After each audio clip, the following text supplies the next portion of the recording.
Chicago, this is Bruce DuMont with our Beyond the Beltway analysis of national politics, featuring occasional injections of rumor and innuendo, all offered up by our panel of political insiders, pundits, power brokers, public servants, professors, and most importantly, plain-speaking Americans from coast to coast.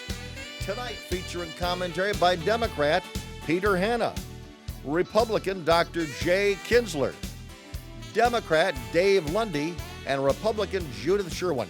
Our program tonight coming to you from the National Radio Hall of Fame studios, specifically the Paul and Angel Harvey studios at the Museum of Broadcast Communications in downtown Chicago. Nice to have you with us this evening.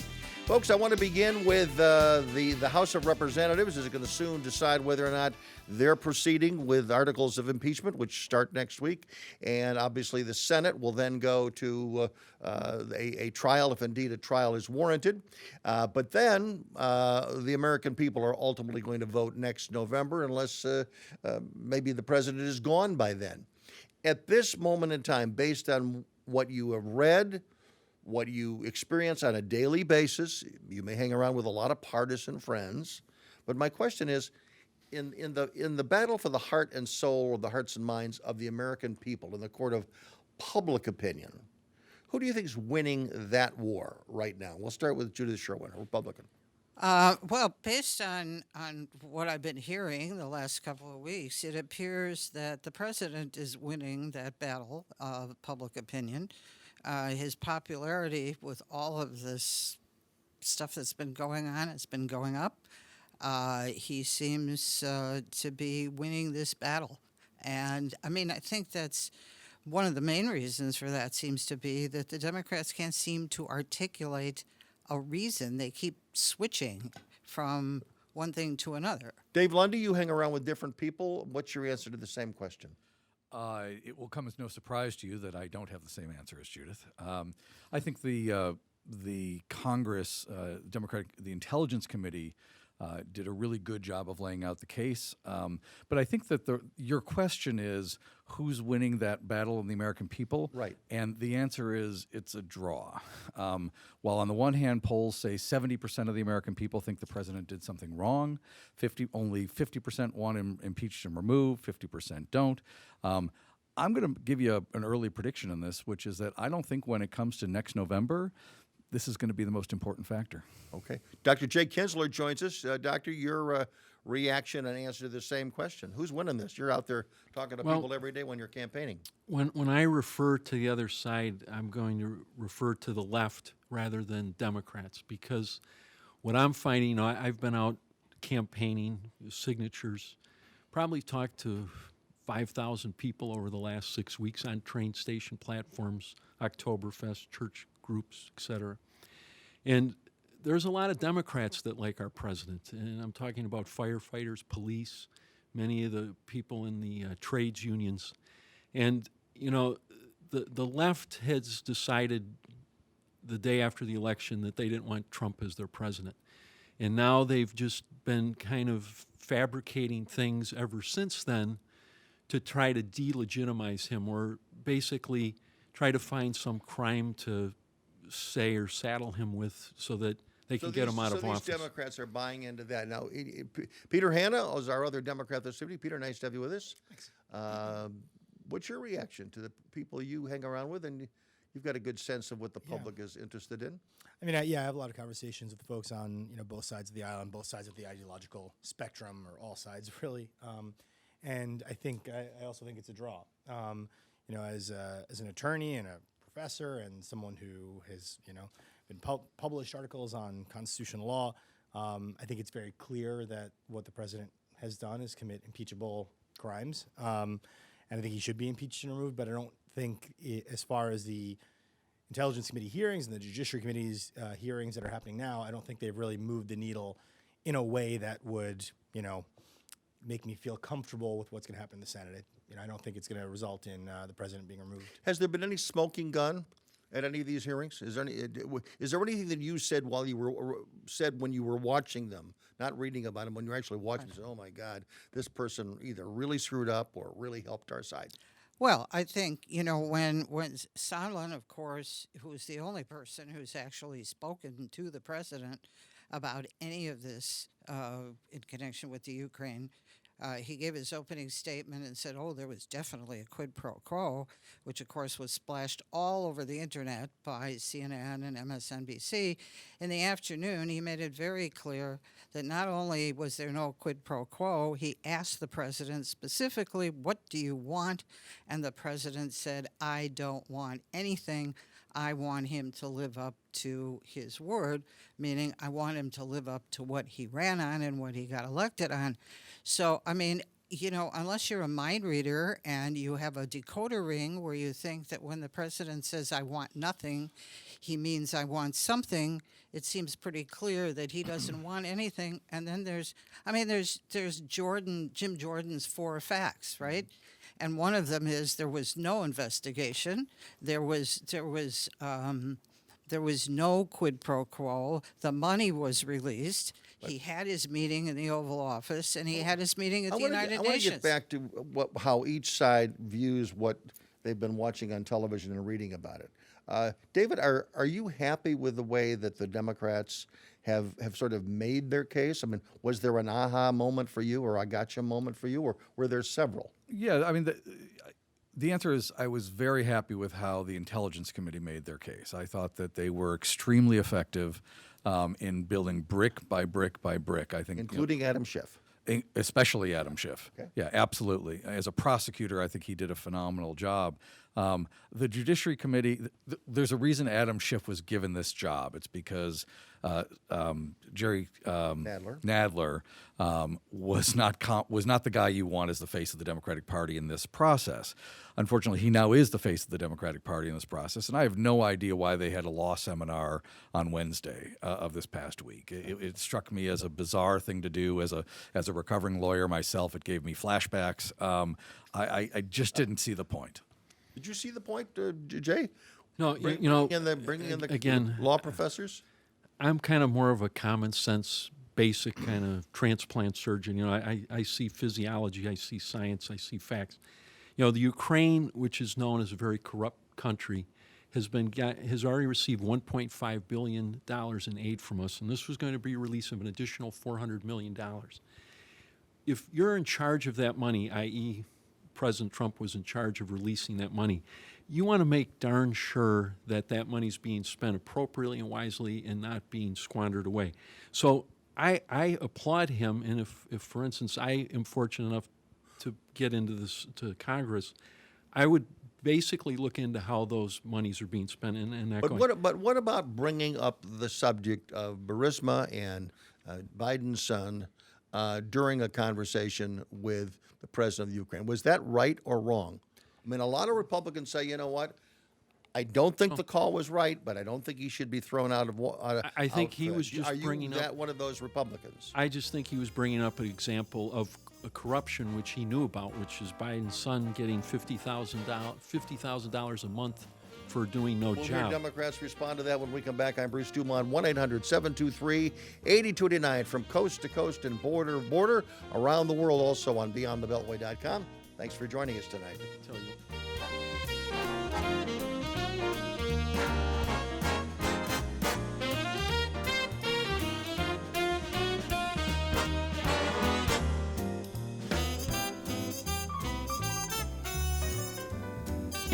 A new exhibit from the Rock and Roll Hall of Fame.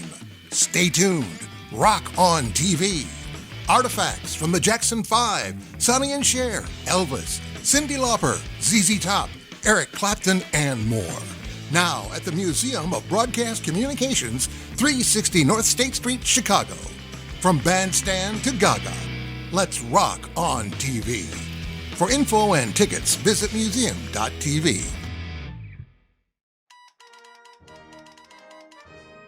Oh, hello.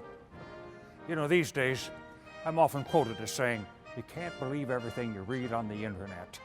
People forget that I was the first technology president, using the telegraph, T-mails as I like to call them, to communicate with my generals. Well, today, we are fighting a cybersecurity war, and our best defense is for folks to follow some of these tips when they're online. If it seems too good to be true, it probably is. Hover your cursor over links to determine the true web address. Look for misspellings and poor grammar, which are warning signs of fraud. Be suspicious of emails requesting urgent action, and never give away sensitive personal information. With malware for none, with cyber protection for all. This is your humble servant, Abraham Lincoln.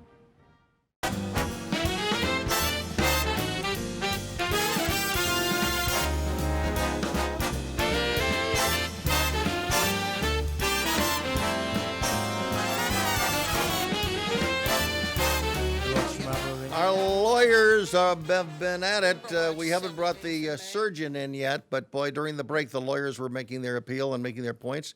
The Democrats wanted to make a point, so we'll go to you, Peter, based on what was said in the last segment. The sort of to your earlier question about the panel of law professors, I think it's common practice for the Judiciary Committee to put up law professors to establish what the constitutional and legal basis for an impeachment proceeding is.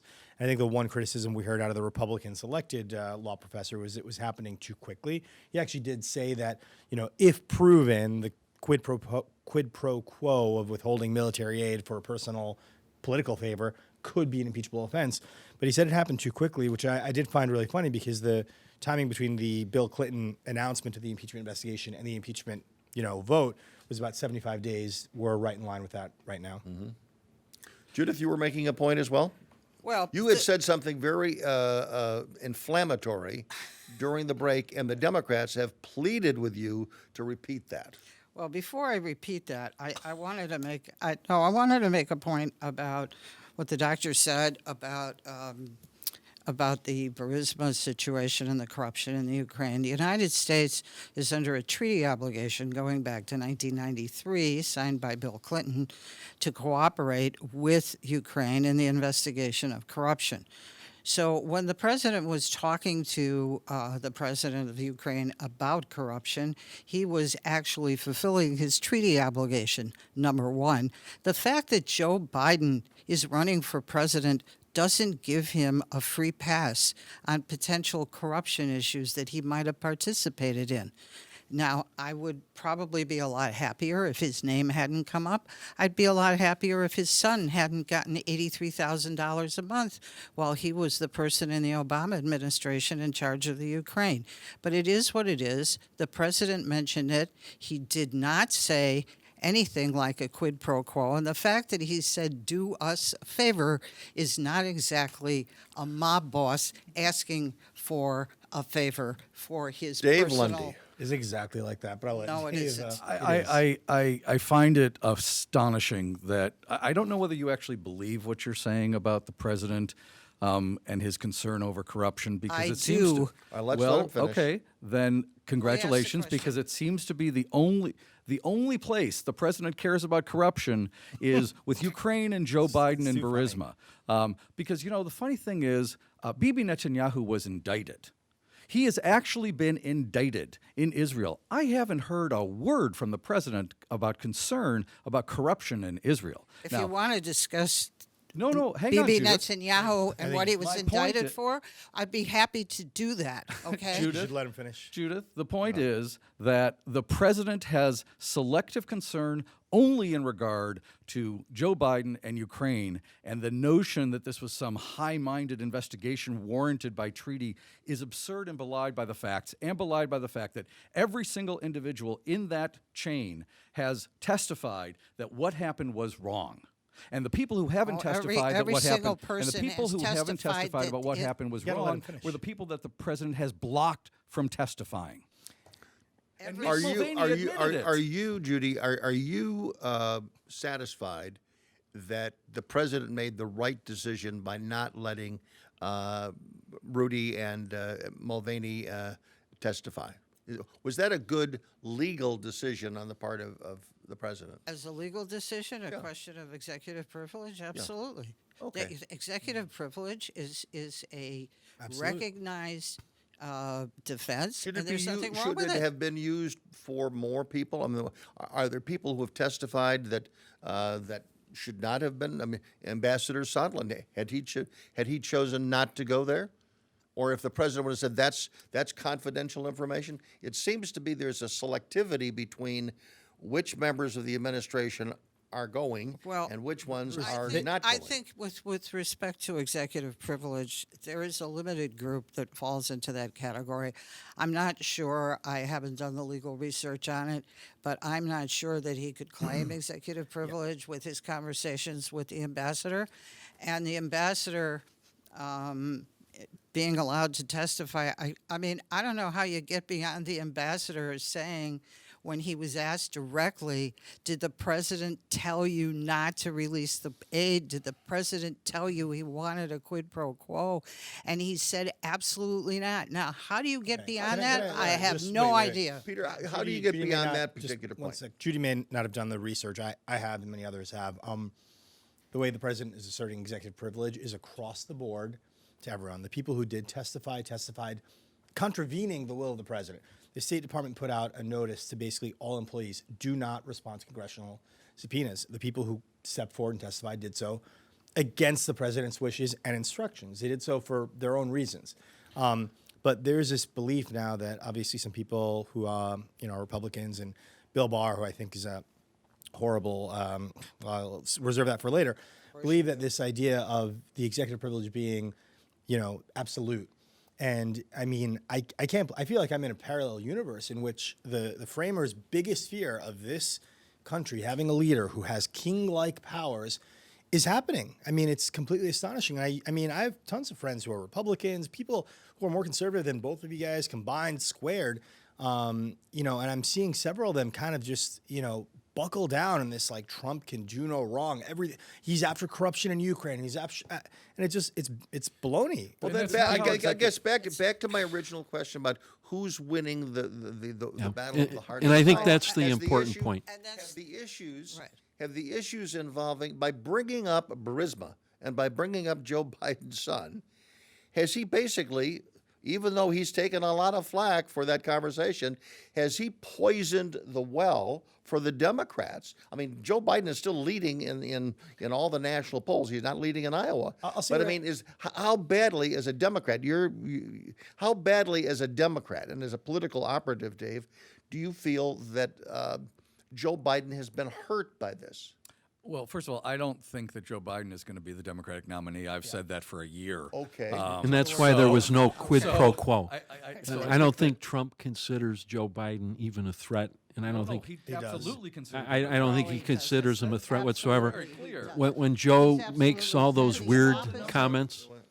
You can tell the level of it. David, floor has David. You can tell the number of how threatened he feels by how many tweets he puts out. And he put out hundreds of tweets about Joe Biden. So with all due respect, I would say that if you think he's feeling threatened by somebody else, watch who he tweets about. Right. Dave, you just said yourself, he's not going to win.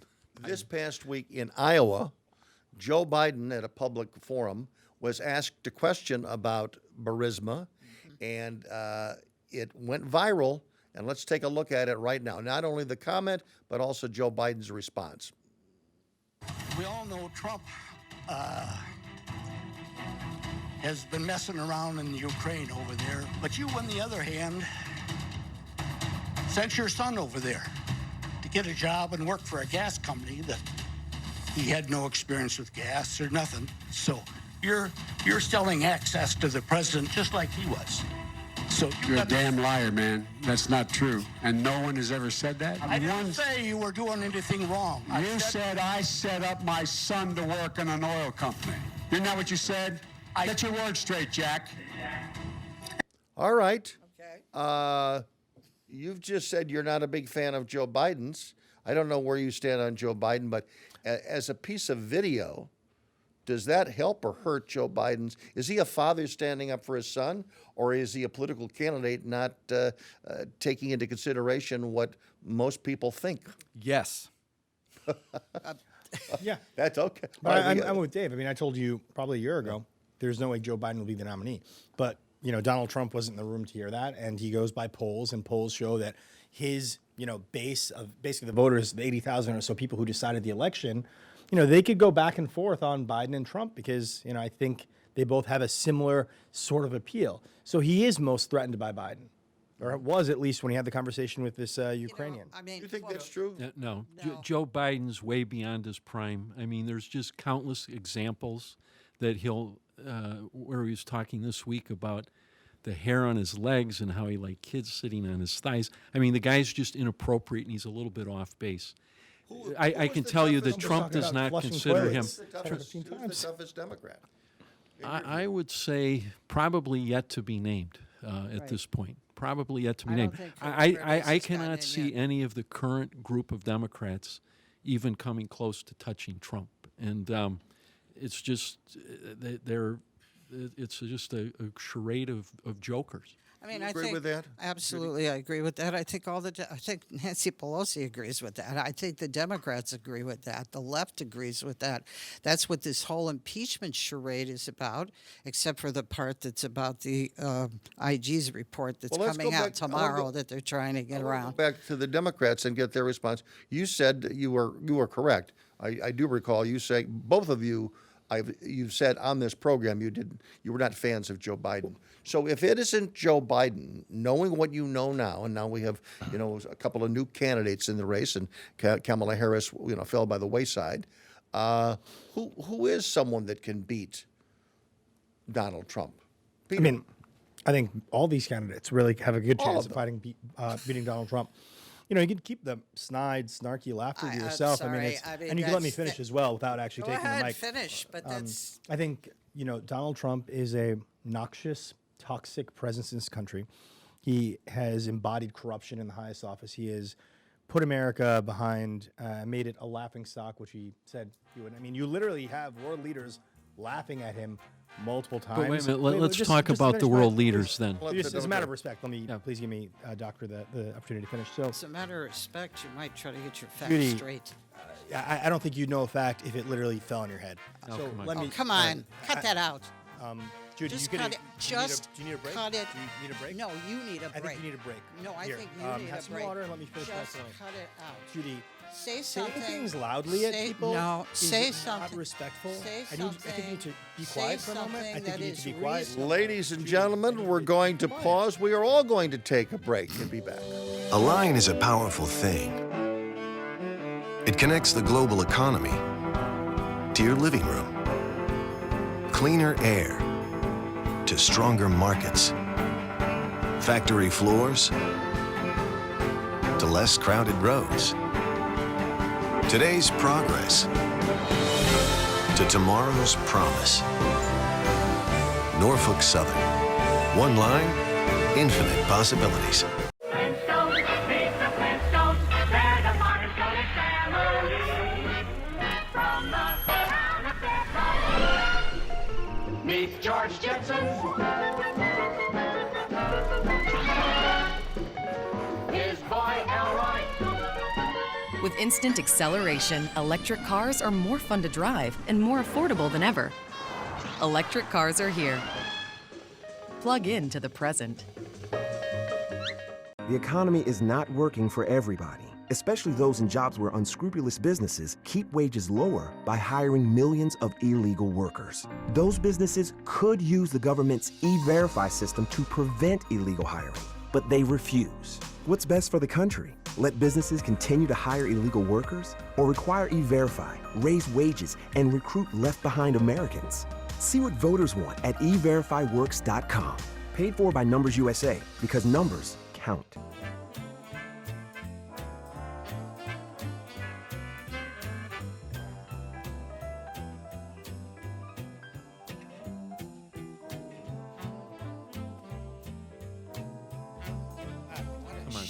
Bruce DuMont back in Chicago. Thank you very much. Let's let four guests now all introduce themselves after a very heated break. And we begin with Peter Hanna. Peter? My name is Peter Hanna. I'm a professor of law. I'm an attorney. I've worked on constitutional and civil liberties issues for many years, and I'm really glad to be here. Judith Sherwin. I'm Judith Sherwin. I'm an attorney in Chicago. I'm also an adjunct professor at Loyola University, where I teach a number of topics, including the First Amendment and ethics and writing. David Lundy. Welcome back. Been a while. Thank you. I'm Dave Lundy, president of Aileron Communications, PR and public affairs firm. I want to wish a special happy birthday to Roger Simon, Michael Bauer's husband. I'm doing my best to channel my inner Mike Bauer tonight. Okay. And Dr. Jay Kinsler. Hi, so my name's Dr. Gordon J. Kinsler. I'm a colonel in the U.S. Army Reserve, joined at the ripe old age of 49. And my day job is I'm a kidney transplant surgeon. I work at Elmhurst Hospital as a urologist, running for Congressional District 6 for all those out there in Congressional District 6. And you're running in a primary to retire Sean Casten, a Democratic member of Congress. Yes, turn it red again. Okay. To those around the country, let me mention that we're having a little problem with modulation, and we're working on that to improve the quality. And also on the subject of the program, if you want to give us a call, 1-800-723-8289 is the phone number. If you want to email me a comment, it's beyondthebeltway2019 at gmail.com. If you want to tweet me a comment, it's at DuMont, at DUMO. And, of course, you can join us on the World Wide Web at beyondthebeltway.com.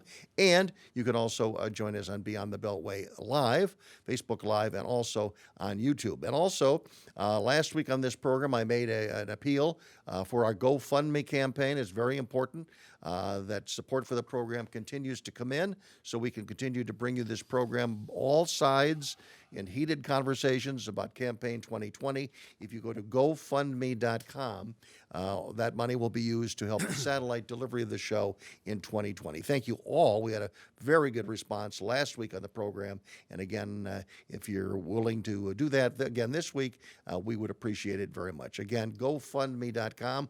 Look under BeyondTheBeltway.com, and you'll find us. It's very easy to do, and we thank you very much if you do that. Let's come back to where we were before the break. We were in an extremely heated conversation between two of our guests. I would say it was probably the most heated conversation we've ever had on this program, and we've had some very heated conversations.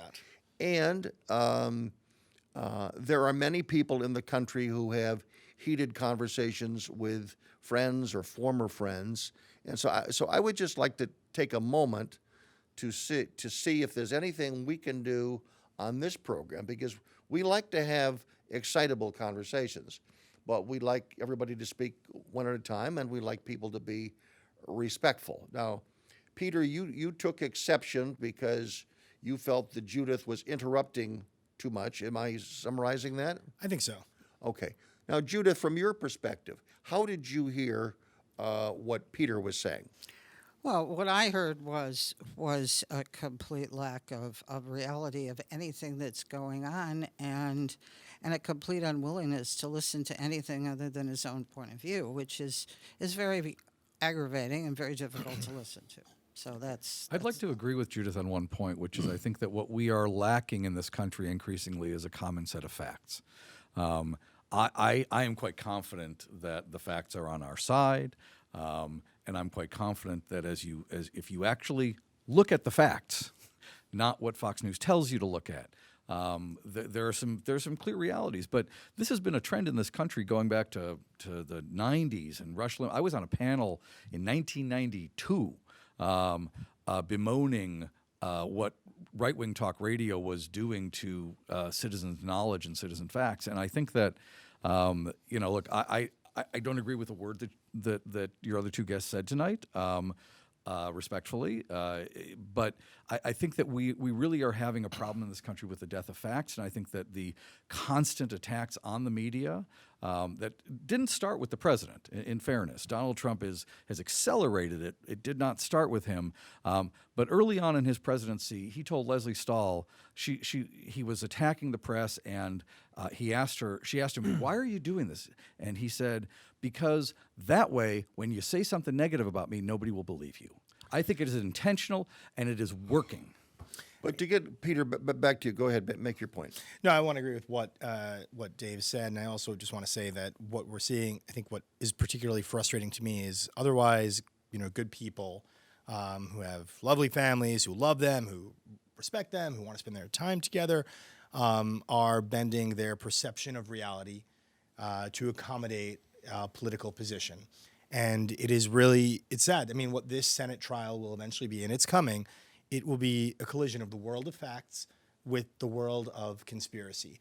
And that sort of dissolution of just, I mean, we have a scientist at the table, a doctor. I have an electrical engineering degree. Like, I am very empirical. I'm very fact-driven. We have to be able to agree. This is a fact. Donald Trump had this call. We can't call it a transcript because when we start getting fast and loose with how we characterize things, the fact-based conclusions that come out of what we've been discussing as facts lose credibility.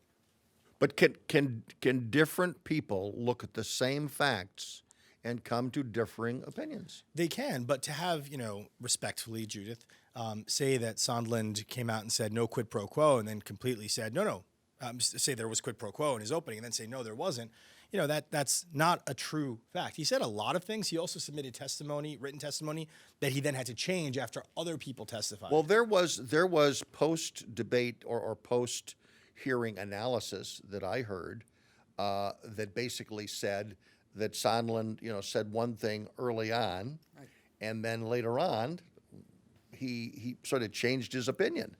I mean, and again, I think someone even said, well, why did you why did you not include this in your summary? It's a pretty important piece of information. I think it was, by the way, it was a different story. It was the story that an aide had overheard Donald Trump shouting on the phone.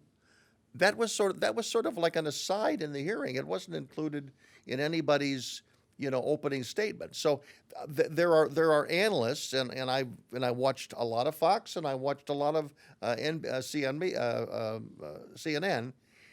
but they did agree on that. They thought that Sondland sort of said both things, one at the beginning of the hearing, one at the end of the hearing. So I can see why people are confused. And by the way, when I asked the question about where we are in the court of public opinion, I do believe there are Republicans and there are Democrats, and their principal goal is to confuse everybody, to confuse the facts. And I think because either the facts, if you look at them, they may not come out the way that a person wants them to come out. You're right. So you screw it up. And I think the media has also played, some degree, to some degree that role as well. I mean, and Rudy Giuliani is one of the best at doing that.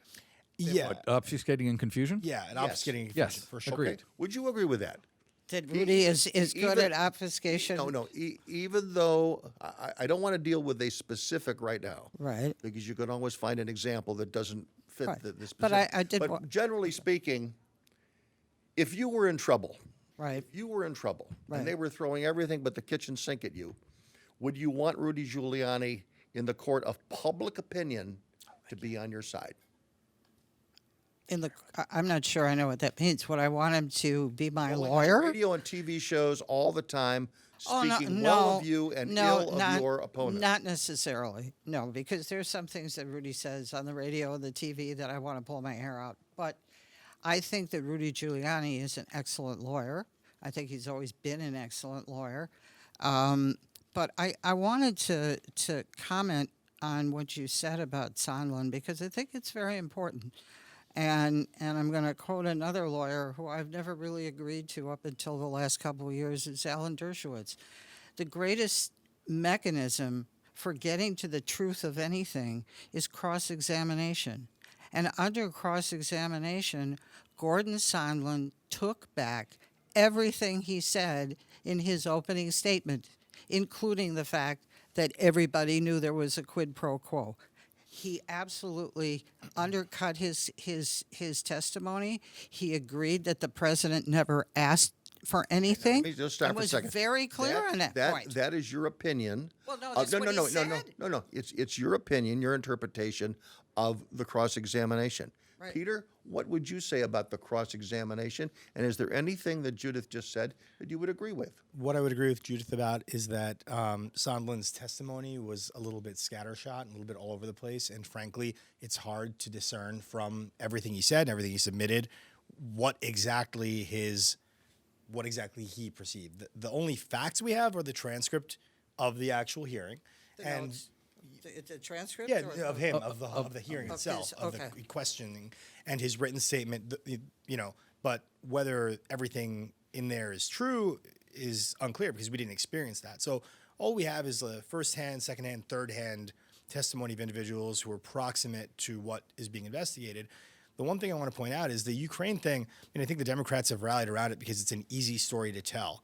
The president called the leader of Ukraine and said, "Do me a favor." I'm paraphrasing, obviously. And in exchange, let's see how we could help you. It's an easy story. The only thing I want to add to that is the president, in my opinion, it's not a fact, it's an opinion, has violated the emoluments clause, has obstructed justice, has committed so many other crimes that he should be impeached for that the Ukraine one is simply just a matter of circumstance. It's the easiest story to tell. When we come back, one of the concerns that a lot of people have is that if Congress does not deal with Donald Trump now, based on everything that has been presented by the Democrats, it is going to encourage him in the future, if he gets reelected, or it's going to give a roadmap to future presidents of what they can get away with. I want to talk about that when we come back. The dangers of that. Back shortly.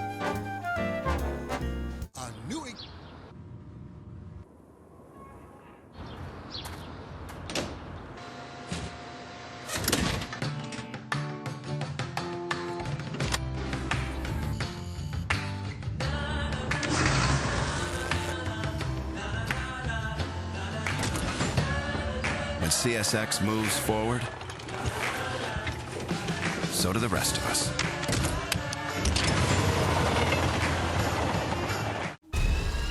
Dallas, St. Louis, Nashville, Tuscaloosa.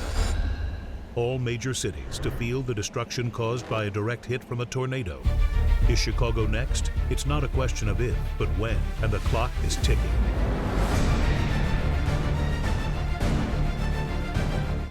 Learn what to do now at ready.illinois.gov to become tornado ready.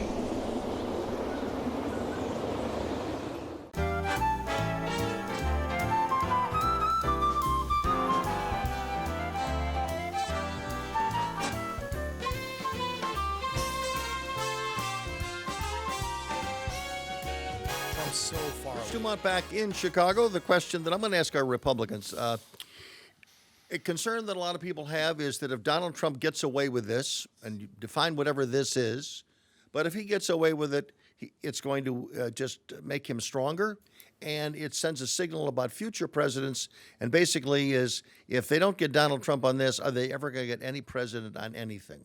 Well, Dr. Kinsler, I want to get your reaction to because there's many people who think that's why Donald Trump has to be punished, impeached, and removed from office. See, I look at it from a different perspective. If we allow any partisan group, either Republicans or Democrats, to impeach a president because they don't personally like him or because they're unhappy with election results or they don't like his policies, I think what we're going to have is just a continuation of what we've had with this Congress for the last 2 years, which is they aren't getting the work of the people done.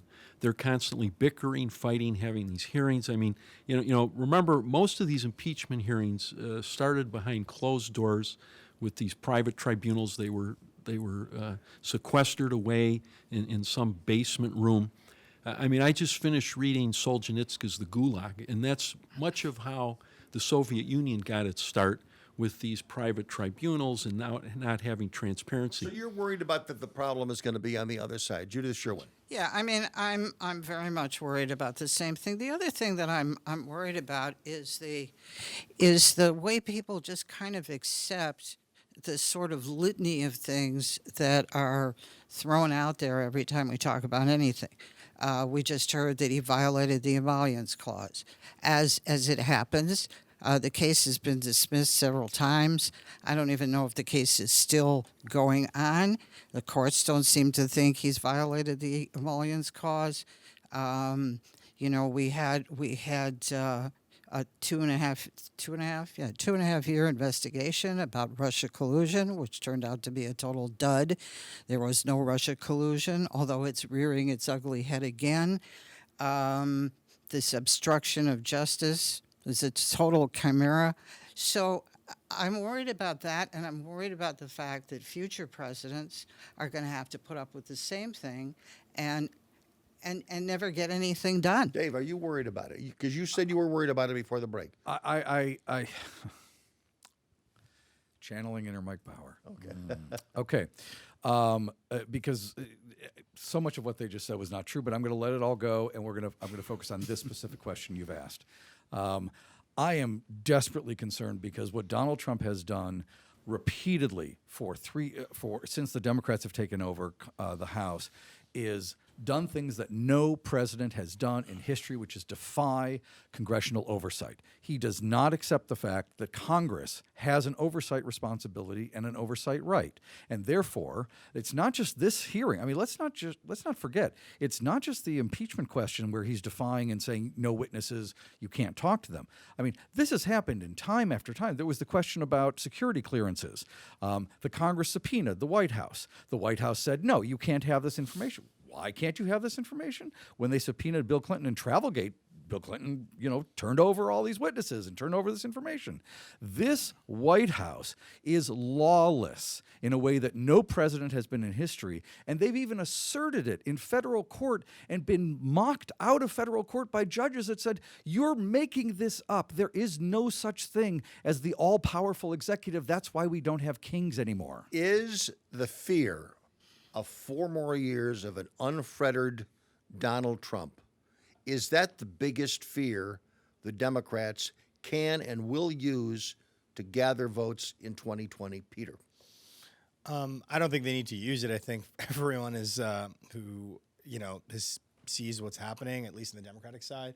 I feel like all the folks who may have Republicans and independents vote. So in the bigger, broader issue, is the fear of there's a lot of people that in 2016 they talked about how scary America would be if Donald Trump got elected. And well, they were guess right. What? But Donald Trump got elected, whether you like it or not. My question is this: with everything that we now know about Donald Trump, and the fact that he would be president for 4 more years and never have to face another election, isn't that a greater fear? Is there any greater fear that you want to spread out there to the general public than that? Sounds like the Ronald Reagan days.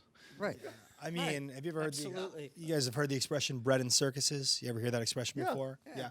Right now, that's kind of what we've got. As long as the economy is doing well, and it is, or appears to be, most people who are going to decide the next election are not going to be super adversely affected by the increasing wealth gap, by a lot of the issues that really are festering at the core of America. So, I mean, I don't know how to answer your question. I feel like most people are pretty entrenched in their views, and the fear of Donald Trump, it's a substantial one. I don't think it's going to change, people's minds. I can give you a very quick one. Judith, and then I mean, Dave. what I hear from our Democratic guests, and what I hear, on CNN, which I watch, and MSNBC, which I watch, and Fox News, which I watch, is that the Democrats and the left are very upset about the idea that he's going to be reelected and that they don't have anybody who can prevent that. And looking at the scope of what we have right now, even though I think we haven't seen the ultimate nominee yet, I still think Hillary may throw her hat in the ring. I don't know. I don't know. No. These guys are all shaking their heads no. But we can agree on that. I can agree with you. We got something we can agree on, but I don't know that she agrees, okay? I don't see Bloomberg going anywhere. Tom Steyer has now gotten himself on the stage, which is kind of amazing to me, people giving money to a billionaire to run for president. But I don't think any of these people are going to be able to beat him, and I don't think the Democrats think that any of these people are going to be able to beat him. Maybe really because the economy is so good. Your best shot is something horrible happens to the economy, and I don't think that's When it. we come back, we're going to go another hour. When we come back, we're going to talk about some other issues, including the 2020 race for president. And also, we're going to be talking about the shooting in Pensacola and what impact that has on the future of U.S.-Saudi relations. And should we be training, military people from other nations? That's a question that now is a legitimate question to ask. I'm Bruce DuMont. Thanks for joining us for hour number 1. Another full hour coming up from Chicago. Don't go away.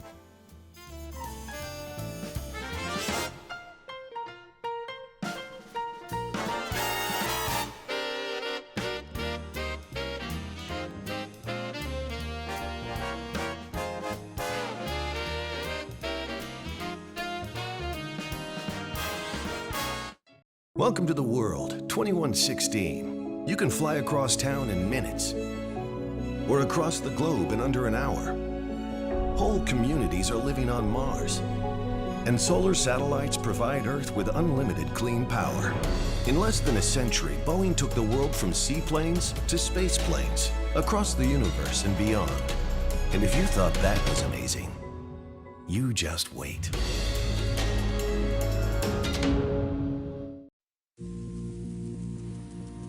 Today, fresh fruits and vegetables will go from a field in California to a grocer in Miami.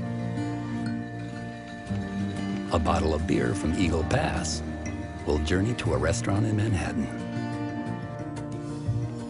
A 2x4 in Oregon will find its way to a townhome in Denver. A hybrid will say goodbye to Detroit and hello to a showroom in Austin.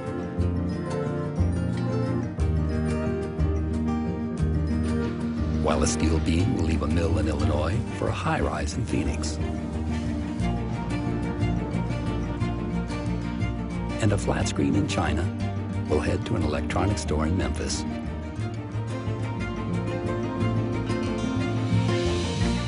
Because today, as every